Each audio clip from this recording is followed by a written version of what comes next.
Buongiorno, nonna.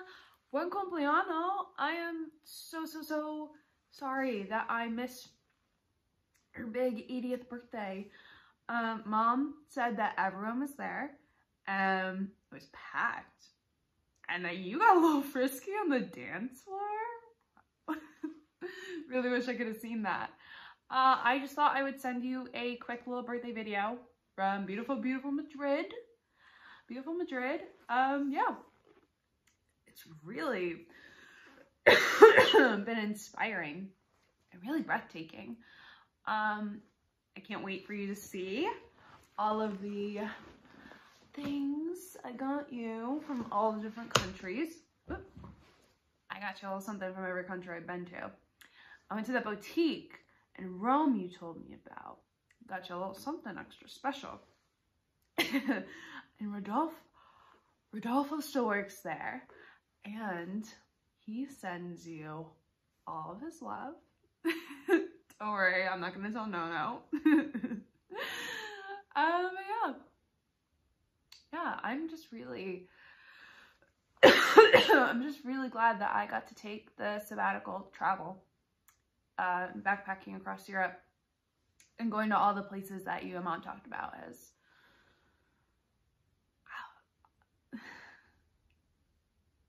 it's really been inspiring. And I don't know, I've been thinking it's really funny how your perspective changes the older you get. I mean, when I was younger, I would just get so bored whenever you told those long-winded stories. But, about your last video message, you said that you're right, I haven't been spending a lot of time with you lately, and I really apologize.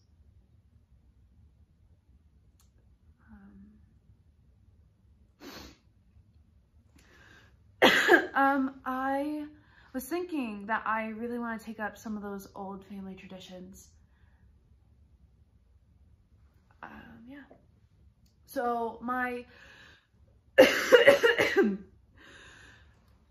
my flight gets into JFK day after tomorrow, and I thought that I could come over and visit. And you could tell me all about your birthday party, and you could tell me all about all the family gossip that I know you have, and I know you love to get the dirt. I love to get the dirt. You gotta give me all the dirt. And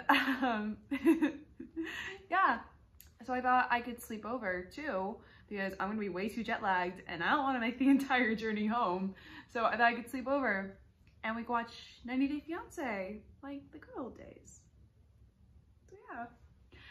I'm also really glad that I'm flying out now, because people are starting to talk about that virus that's going around. So I'm really glad that I'm getting out now while I still can. Ti amo, nonna. Ti amo. Enjoy your day. Love you.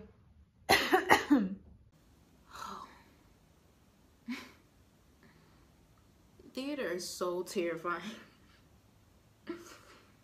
I have got to stop talking to myself. The pandemic is over. I get to talk to other people now.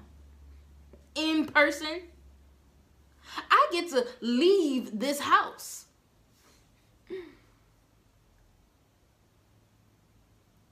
Should I leave this house? Why did I say yes to doing this play? Obviously, my heart wanted it. My heart leapt at the chance to do theater again after all this time, but my brain didn't think it through. Because if my brain had clicked into gear instead of shouting, yes, I would have realized that this isn't possible.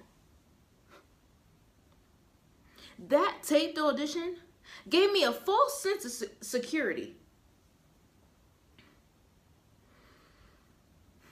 Now I have to go out there into the street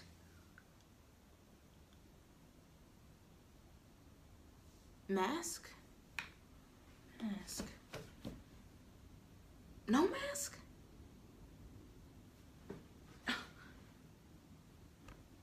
Should I at least take the mask with me anyway?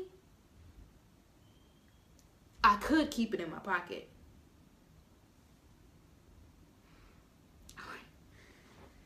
Nobody needs to know. I need to walk into a rehearsal room. Which I guess is okay. As long as they've doused it with Clorox first. Maybe a cleansing fire? Maybe a blowtorch.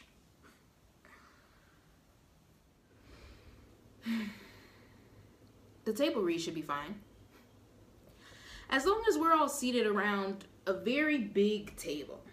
At least 6 feet apart from each other. But eventually, we'll need to get on our feet and start blocking. In a taped out area on the floor. Close to each other. Walking near each other. Sitting together. Talking. Without masks on. Touching each other. Holding each other.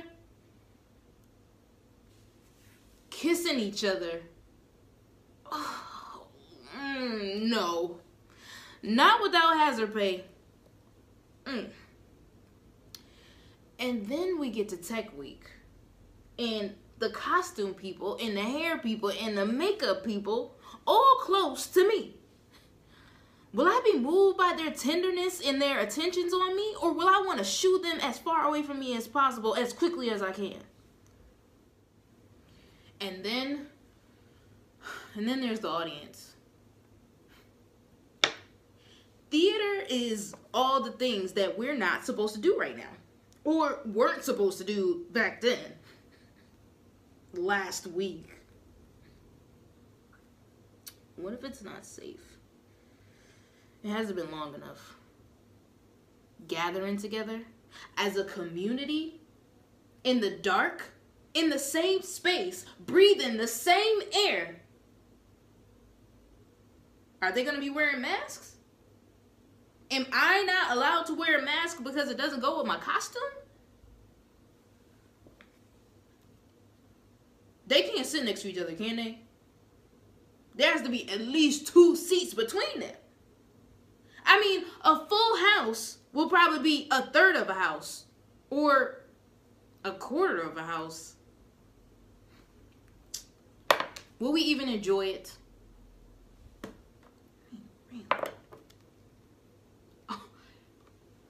And what about when somebody coughs? Somebody always coughs.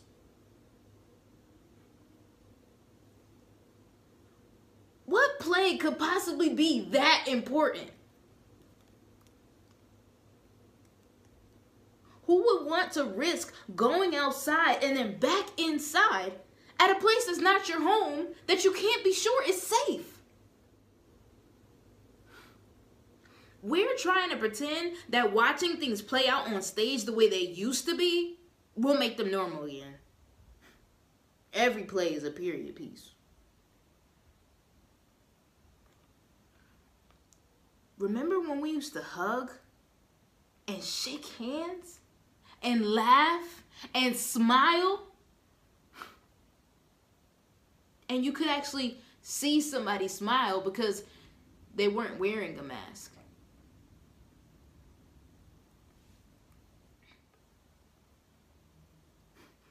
But God, do I remember that feeling? You could try to replicate it as many ways as you want to on the internet, but it's not the same. Being on stage with other people and people sitting and watching. All of us in the same place. Watching the same story, breathing the same air, connected by our own common humanity. There's this tension in the space between us. There's not supposed to be so much space between us. We're supposed to gather. We're supposed to tell stories. We're supposed to be able to see and hear the other human being breathing so close to us. What's the point of being a human if you can't do that? If you can't feel that? If you can't share that?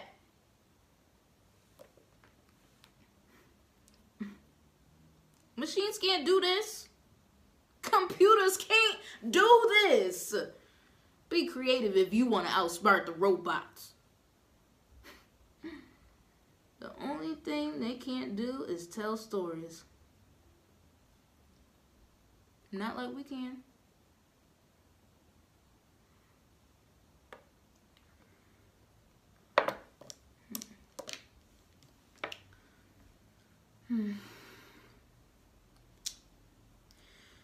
This table read won't be so bad. It's just the first day. So I need to walk out that door with my script. Oh, and my mask in my pocket. And my water bottle. And some disinfectant wipes. And a pair of gloves. And some paper towels. Ooh, I'm gonna need a bag.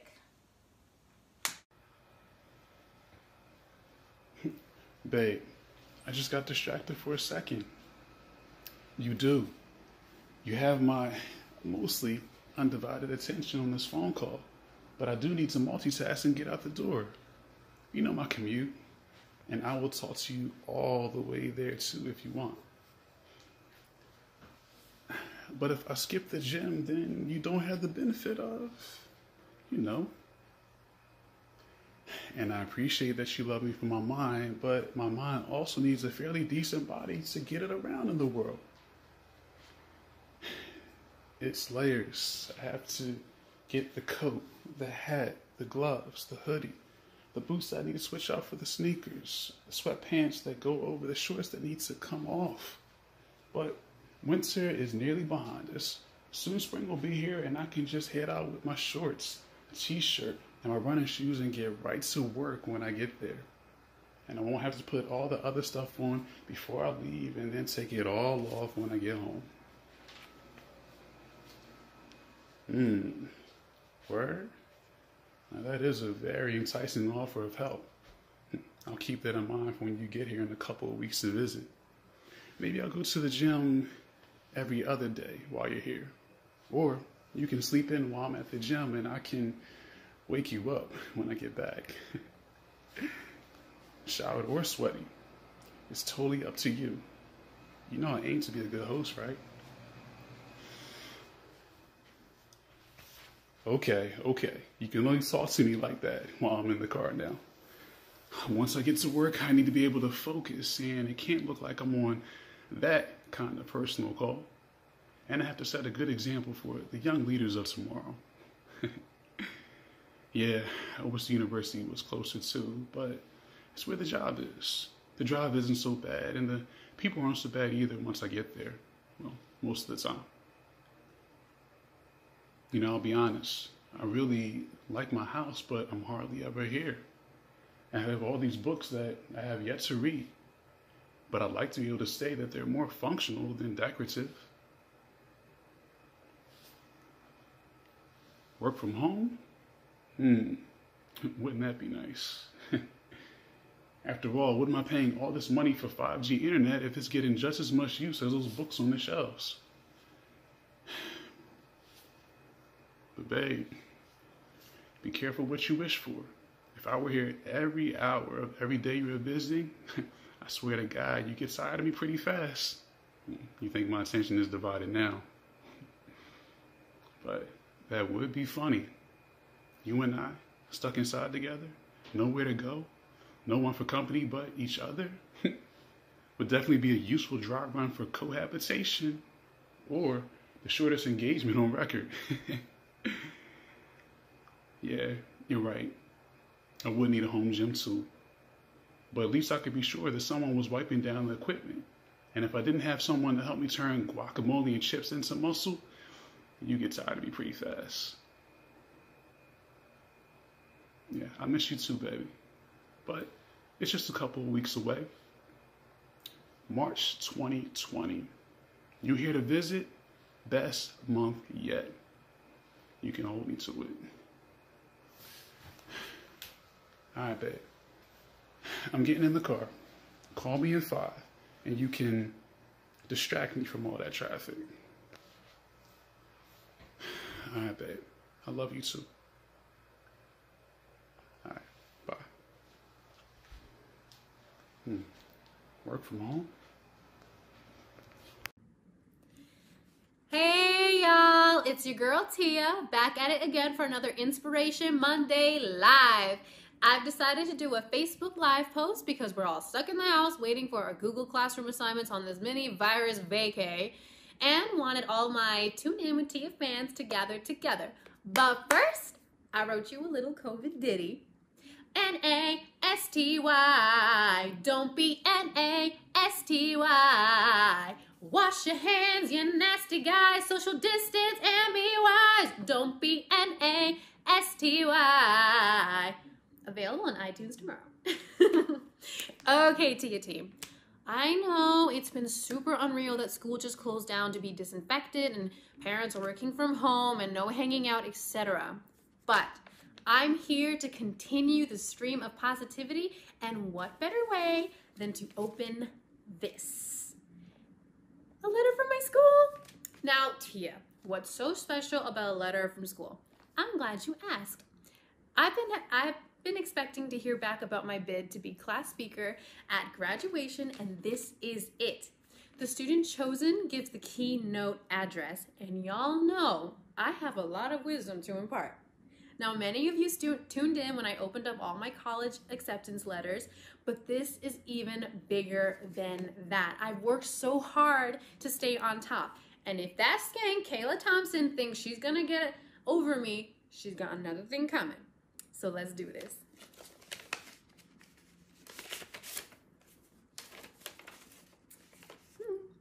Dear Tia, the school board has reviewed your application for class speaker at the 2020 commencement. Your application was vibrant and breathtaking, and we would be proud to have you deliver the keynote address.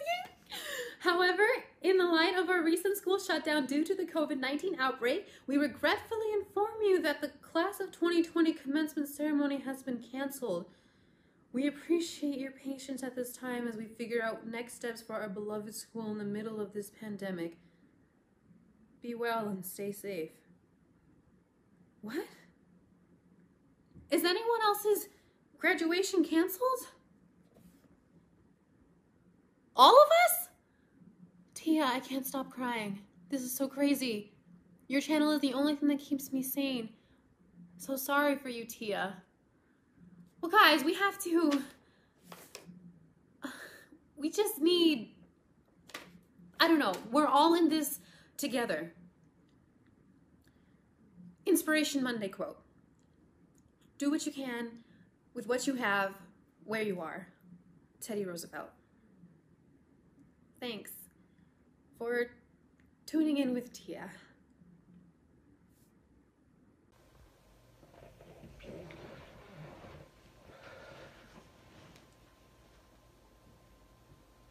I'm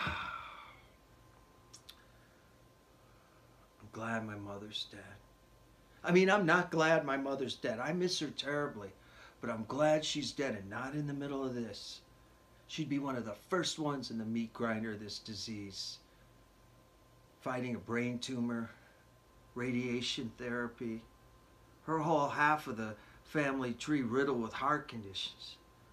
So if the blood clot traveling up her legs into her lungs hadn't got her, and the brain tumor hadn't got her, then the COVID-19 would have. If the blood clot hadn't come early and spared her, then she'd be in the last month or two of the extra 6 to 12 the radiation was supposed to give her. The headaches, the brain pressure, the inability to control her bowels. And in all this indignity, we wouldn't have been able to visit her. I mean, the nursing staff at the rehab center was wonderful, but there's no substitute for friends or families. She would have gone through this and alone. She was spared the suffering, but ours got ours early. Oh, if she was here, she'd be screaming down the house about the incompetence of the government. I mean, she watched a lot of MSNBC, all the wannabe authoritarianism and none of the ruthless efficiency. A friend of mine came out to me as a Cuomo-sexual. The smooth movement and the deployment of ventilators is their kink. Mom wouldn't have been all that into Andrew Cuomo. I mean, there's a lot of people right now who wish Andrew Cuomo was president, but I can see Mom saying, I wish the person who got the most votes in the last election was president. We wouldn't be here. We wouldn't have dismantled the pandemic preparedness infrastructure. We wouldn't have retreated from the community of nations. We wouldn't have hobbled the intelligence community and the military and the press. We would have managed this. We would have tested the hell out of people. We would have this squashed and under control. I can see Mom yelling at the TV, this is a cover-up. Confusing the dog who's wondering who she's shouting at and if he did something wrong, and just annoying the cat who didn't trust human beings. And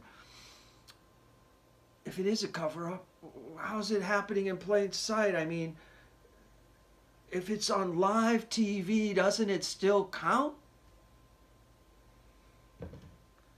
I have a veteran friend who did multiple tours in Iraq and Afghanistan.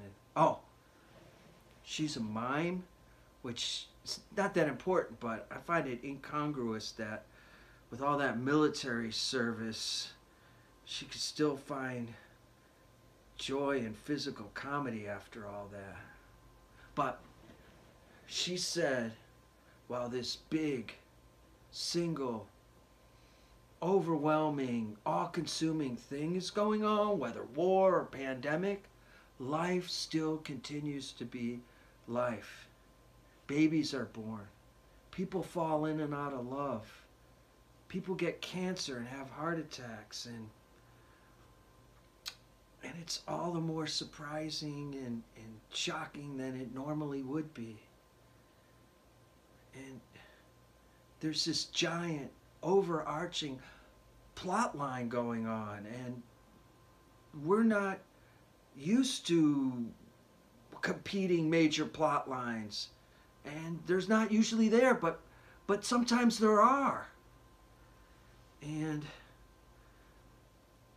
all I want to say, she would say, is don't feel like your side's plot is any less important than the big one.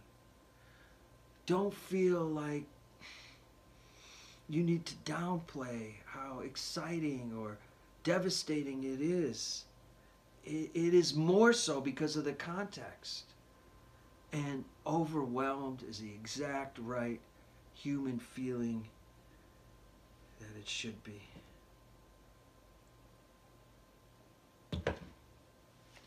Except I got this reversed. The big thing already happened. I'm 9 months into the first year without her. It feels like yesterday or a million years ago. That's my big thing. All the rest of this stuff going around me is terrible, but it's just noise. I can't feel worse than I already do.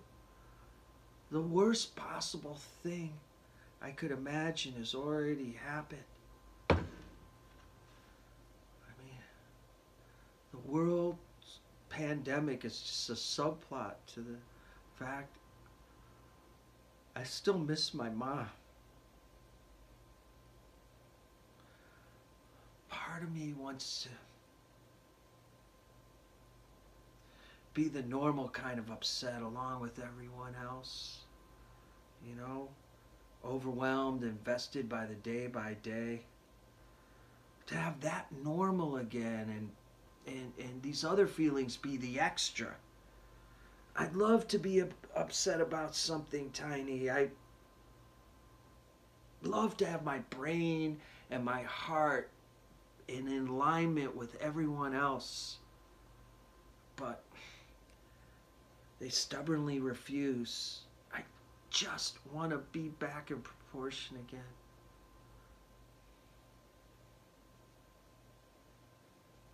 I'm sorry, doctor. I love this web appointment thing, but for grief therapy, but since we can't be face to face right now, or for anything, and I really appreciate you listening, but I'm just going on and on. And did you have something you wanted me to talk about else?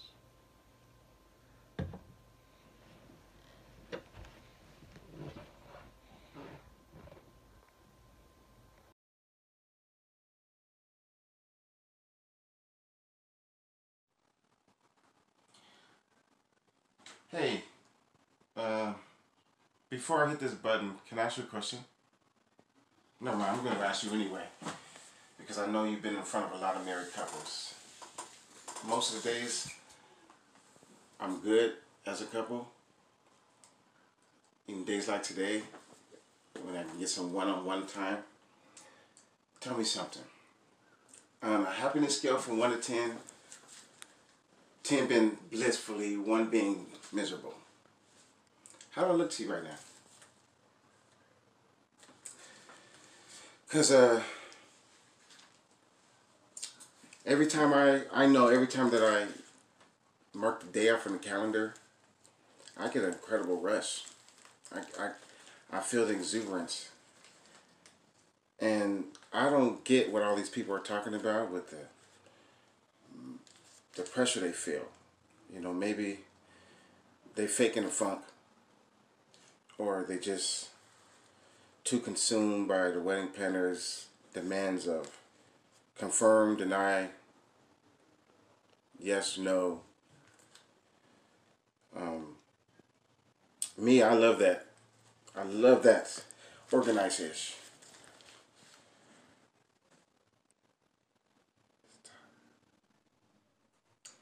It's like you got this whole wedding planning thing to a science. You know, a whole formula that you created, put together. Do we fit your formula? Because I know you can smell it from a mile away. Someone who wants a wedding, but not the marriage. So tell me, because I know in my heart of hearts, she's the love that I want for the rest of my life. Oh snap, I gotta write that. I'm gonna add that to the vows.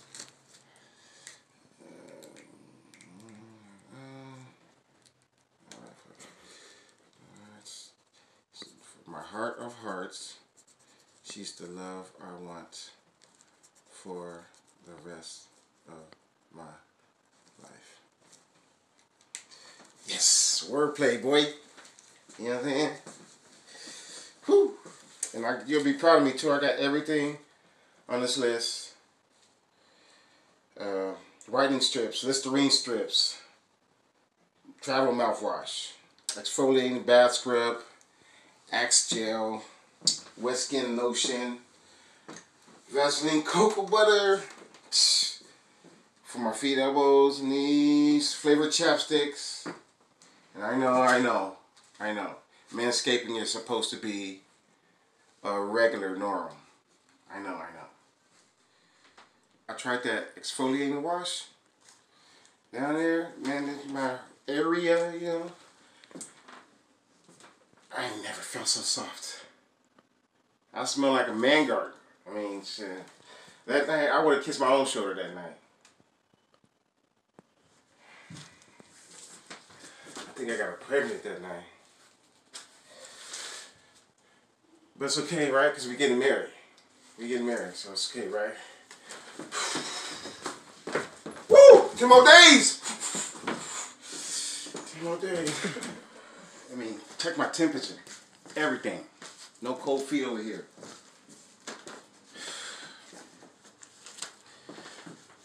Oh, man. I'm starting to freak out, though, bro. I mean, it's not that I'm making a big mistake.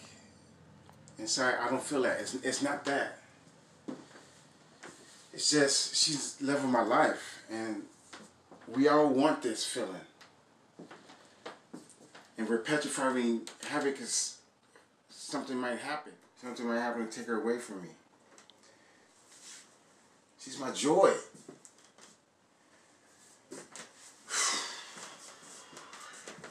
Ten days, woo! So tell me, dude. All right. Does she want a wedding or marriage? Don't worry. You're not going to be breaking any code, wedding planner's code. Just do it like that. 1 week, she wants a wedding. 2 weeks, she wants a marriage. You just did 3 weeks. You were right. You were so right. I mean, what was our only option? Lay a table out outside of the wedding venue with glam arts and craft gems and what do you call that stuff? Self-adhesive crystals so that people could glamify their masks and gloves. and what? Patches so that the men could hot glue gun their football team logo to their masks? Imagine the photos. Imagine what that would... Oh, look, the groomsmen in a pyramid formation, all standing 6 feet apart, holding bottles of Corona, all with mixed-matched blue, black, and tan gloves. Oh, and look, the bridesmaids posing like Charlie's ninjas. I'm not even mad. This decision, this moment, it's like when an Olympic gymnast tumbles and flips at rapid speed and sticks the landing. I needed more time. I need more time. Being quarantined in together is like a blast into the future. A portal into being empty nesters. A retirement era even later than that. I can't do it. Yesterday he ate my guac and chips. He doesn't love me. I blacked out. I could see myself grabbing the bottle of gin and bashing him on the head with it. That's not healthy. That package of smell goods you recommended, gone.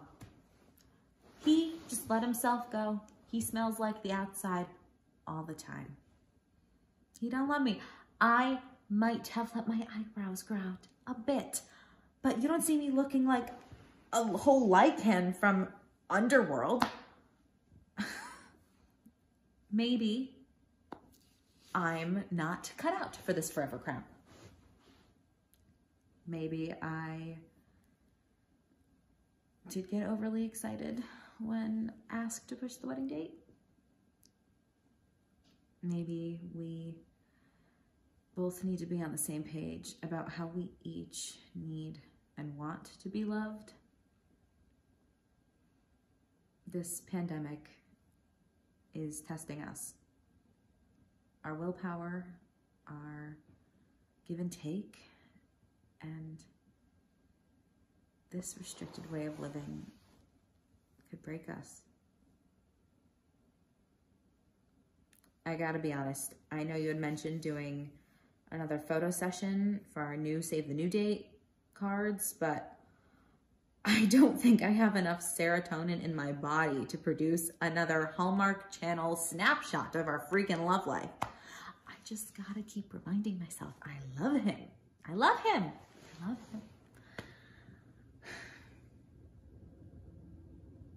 You know what? Tonight, we will toast to what would have been our big night. We will dance to slow music with a fire blazing on the TV via YouTube. You're right. The contract is signed. We're good to go. Same time next year.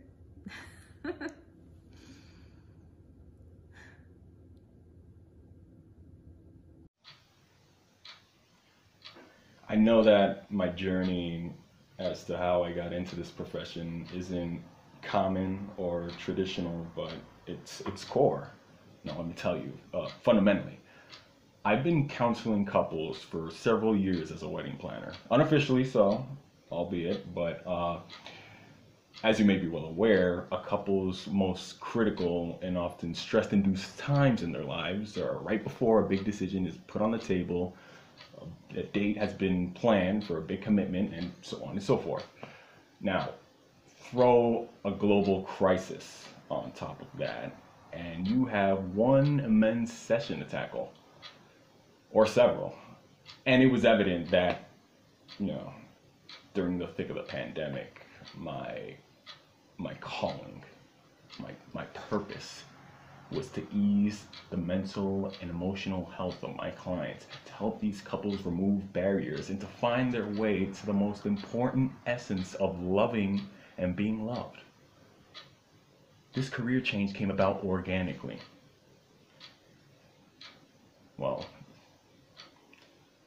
grew out of chaos, to be frank, but aren't the most beautiful things brought about from tragedy?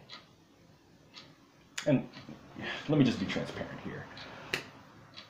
None of my hours interning come even close to what I had to deal with as a wedding planner. I saw and heard it all. I mean, after a while, you really begin to notice what a genuine, authentic effort in the name of love looks and sounds like.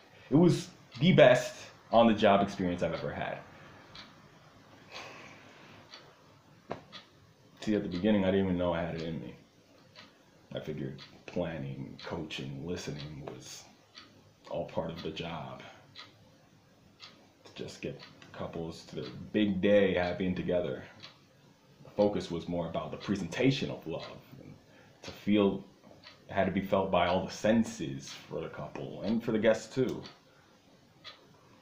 But it was deeper than that. The work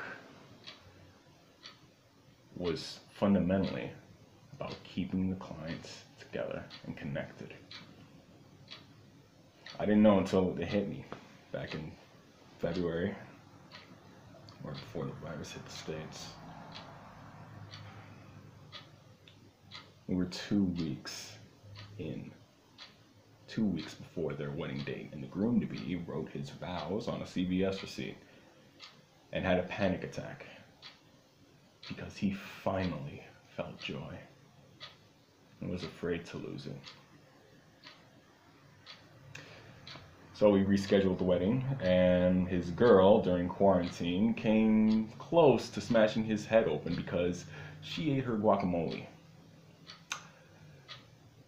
We know well, excuse my lack of clinical language here, but we both know damn well it wasn't about the guac.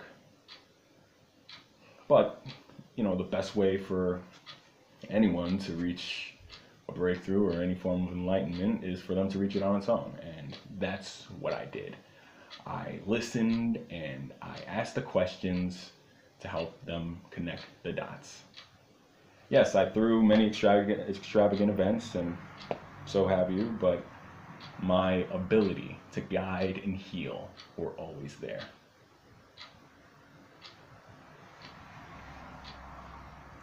I'll never look at a CVS receipt or guac the same way. Some things just stick with you.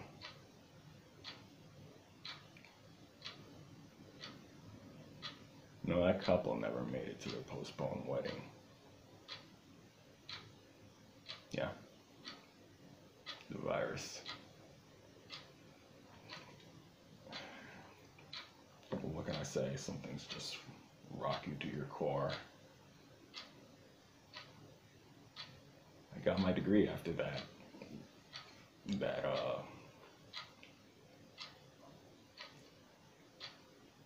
The way Rel spoke about joy just rung in my head over and over and over. It lit a fire under me. So here I am, ready to take on the position of Yuri, the therapist, if you would like to give me the chance officially.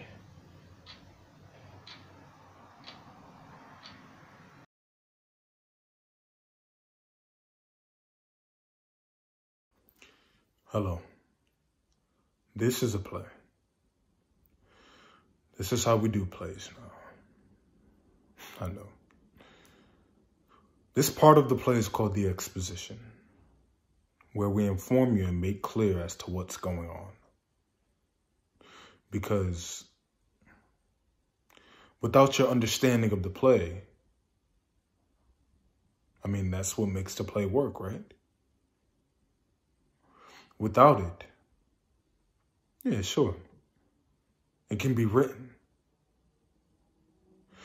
But can it be a digital Broadway hit? Can it be adapted into a movie or a screenplay that sells multi-million-dollar box office hits or gross?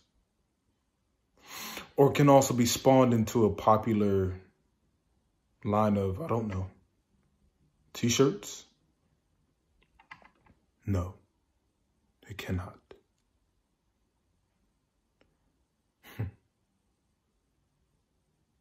And the economic viability of theater is extremely important right now. Reasons you'll soon find out. See, this day and age, there is one thing that can make something successful. If it's not that one thing, then it's nothing at all. There's no in between. So try to keep up. Now let me introduce who I am. I'm the narrator. I've been a narrator for a few years now, as I moved in to this place.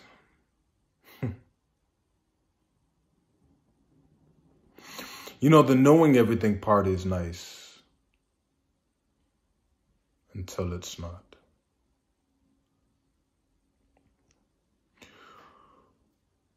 Well, you'll notice that I live in this cramped up apartment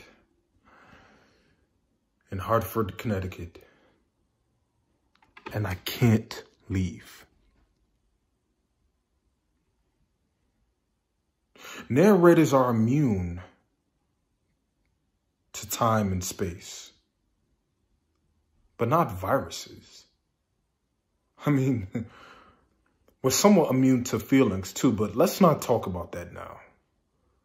We'll get into that later. Now, this play, it takes place in December, quite a while after Wuhan, but still long before the end. In a time where people over 30 or so remember when it was called working from home. Or so, not just working. Young people, they don't remember this. They think going to an office is somewhat disgusting or even dangerous. And I really don't see how or why.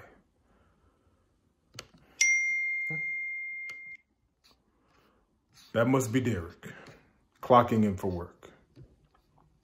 Now, Derek is a character in this play. Derek is here to make you feel stuff. And without you feeling stuff, it doesn't make any sense. You feeling stuff is an economic driver or success to this play. I mean, I'm here to make you feel stuff as well, but perhaps the more confusing stuff. Derek is pretty straightforward.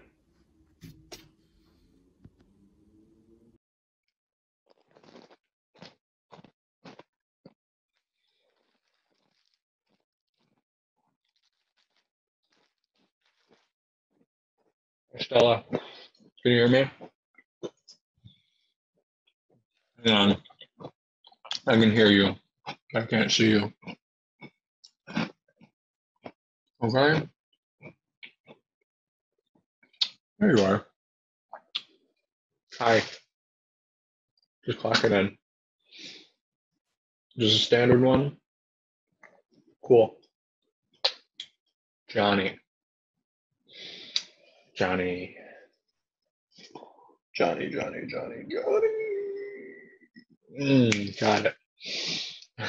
I swear to God, I always get the Johnnies and the Jimmies confused. Last week, I was calling this kid Jimmy for like the entire... Yeah. Okay. Sorry. Okay, here we go. See ya.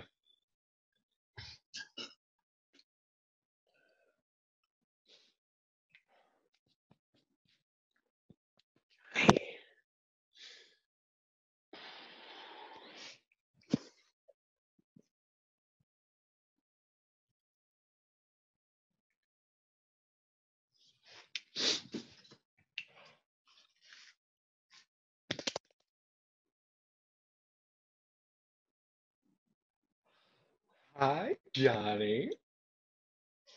Hi, Johnny's mom. Johnny, Santa is so excited to see you. Have you thought up everything you want for Christmas? Oh, that's wonderful. The reindeer? The reindeer are in the reindeer stables over there. Not right now. The reindeer are sleeping. Shh. Well, reindeer are nocturnal. Let me just see if Santa's ready. He's a little busy making toys. Oh, follow me. It's just up this hill here. Bye.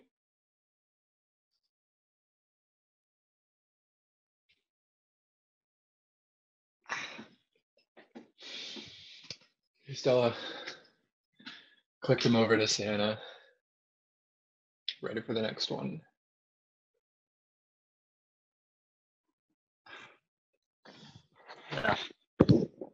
Yeah.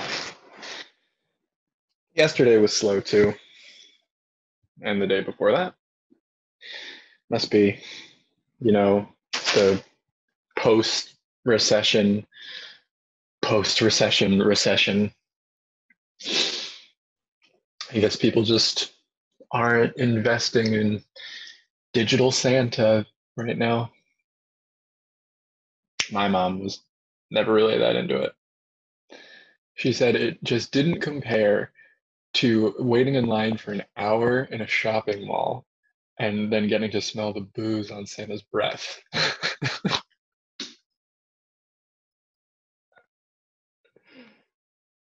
I think she was joking. It's weird. I keep thinking of things I want to ask her. We were talking for 24 years straight. Well, like 22 years, because I guess I didn't learn to talk until I was 2. But now I'm always thinking of things I didn't ask her. I always used to kind of envy people who were solos. I had this friend who was a solo from the time he was like 17. This was when you were still allowed to use the internet to have friends. And he just, like, he could make his own grocery order and get whatever he wanted. My mom never, in 24 years, asked me what I wanted on the grocery order. Well, I guess 22 years, because, like I said, but I guess what I'm trying to say is I don't actually like being a solo that much now that it's happened.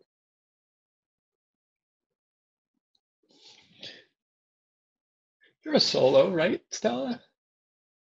I mean, I've never seen anybody else pop into your frame or anything, or like walk by to go to the bathroom or whatever.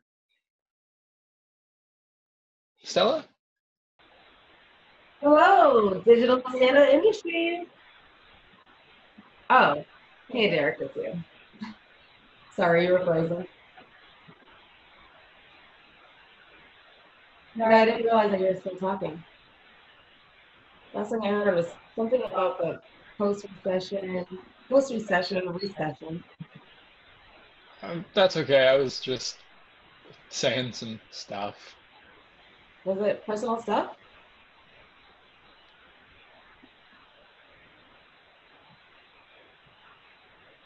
Sometimes they freeze if you say personal stuff.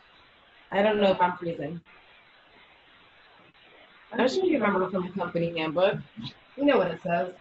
Consistent with the national regulations, internet bandwidth can only be used for purposes that stimulate the economy.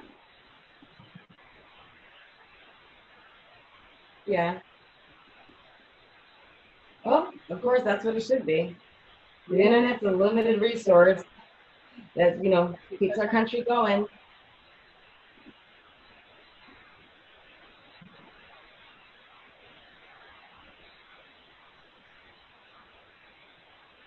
I'm sorry, I don't speak ASL. I learned a little when I was a kid, but I only remember this, which isn't like relevant because I don't know you that well. But Oh no, it's okay. I was just asking if you were okay because I'm so used to seeing your mom around. Damn it. Okay. All right, well, the ship's not written. Very little Christmas spirit over here anyway, so. Time to log off.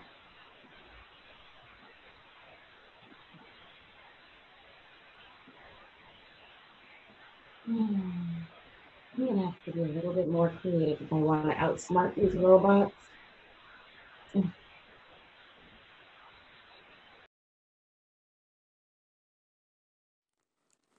Hey. Hey, Dev. It's me. I guess if you're getting this, then that means I got it to you, okay? I found a flash drive in the kitchen in the drawer and couldn't help but to think who it belonged to, so thought it was yours.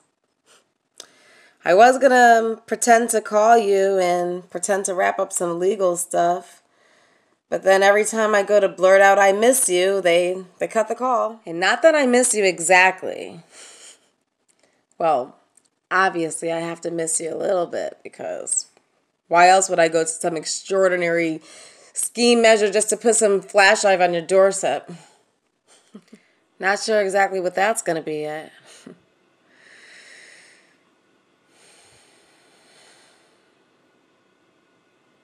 I really don't like how things had gotten.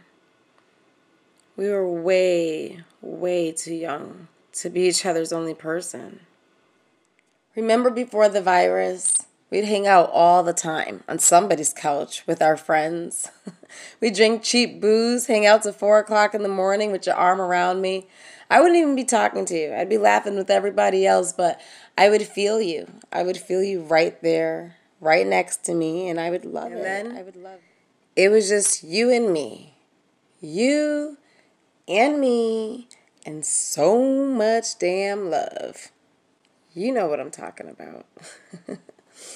Well, anyways, there's this guy that I work with, and I was talking to him earlier. Well, he's kind of like a kid. It's really awkward, but I was kind of like imagining, a situation like, what if I were to live with him?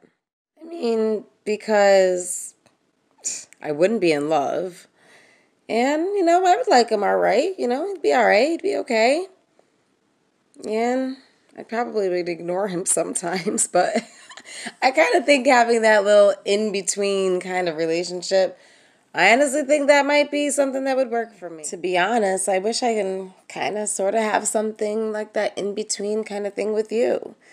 It's not like we have to talk every day. I mean, I definitely don't need you breathing down my neck every minute. I wish we can have something like that. I know I can't have that. I know it doesn't exist anymore. And people have to choose and live with the choices that they've made. But I guess I just want you to know that that's what I want. I kind of want that in-between thing, and I want it with you. Okay? So now you've met the character of Stella. And she still did manage to get that to me, which is an important narrative development in the story, designed to get a reaction from you. And this is the end of the play. Everyone must choose. And we chose the end.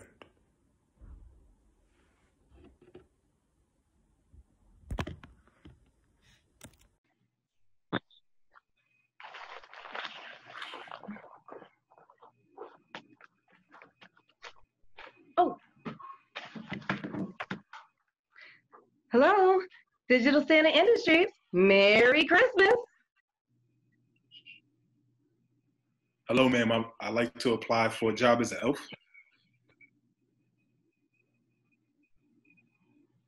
Are you interested?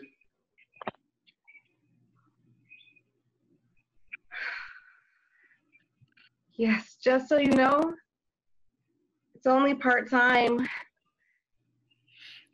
That sounds perfect.